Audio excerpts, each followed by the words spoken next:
আমি খুব কমনলি এই কোয়েশ্চেনটা ফেস করি যে ডাক্তারবাবু আমার ক্যান্সারটা কি জেনেটিক। এটার অ্যান্সার হ্যাঁ এবং না।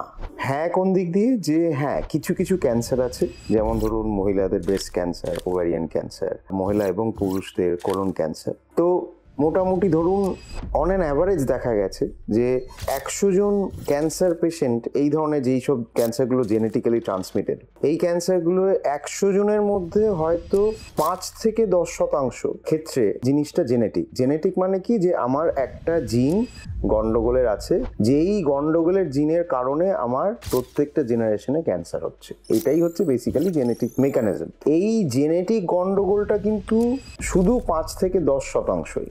বাকি যে ক্যান্সার যাদের হচ্ছে তাদের কিন্তু জেনেটিক কোনো গন্ডগোল নেই। জীবনে চলার পথে নানা রকম মিউটেশনস আমাদের শরীরে সবসময় হচ্ছে, কিছু কিছু মিউটেশন এত খারাপ ধরনের হচ্ছে যেটার জন্য ক্যান্সার হয়ে যাচ্ছে, সেই কারণে ক্যান্সারটা হচ্ছে। এমন নয় যে আমার জিনের মধ্যে ক্যান্সার জিন লুকিয়ে আছে। তো অনলি 5 to 10% ক্ষেত্রে ক্যান্সার সাধারণত দেখা গেছে জেনেটিক। এটা হচ্ছে হাইলি জেনেটিক ক্যান্সারগুলোর কথা বললাম, যেগুলোর একটা তাও বলতে পারেন জেনেটিক কারণ আছে। এছাড়া আরো অনেক ক্যান্সার আছে, যেমন ধরুন হেড নেক বা লাং, এইগুলোর কিন্তু খুব বেশি জেনেটিক ইনফ্লুয়েন্স নেই।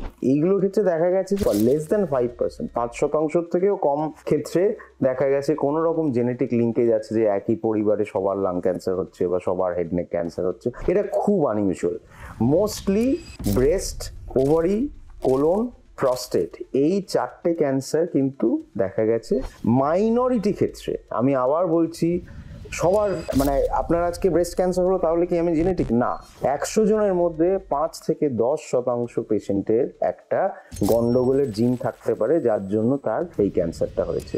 যদি কোয়েশ্চেনটা এটা আসে যে সব ক্যান্সার কি জেনেটিক, তার অ্যান্সার হচ্ছে না। তাহলে কিছু কিছু ক্যান্সার কি জেনেটিক, তার অ্যান্সার হচ্ছে হ্যাঁ।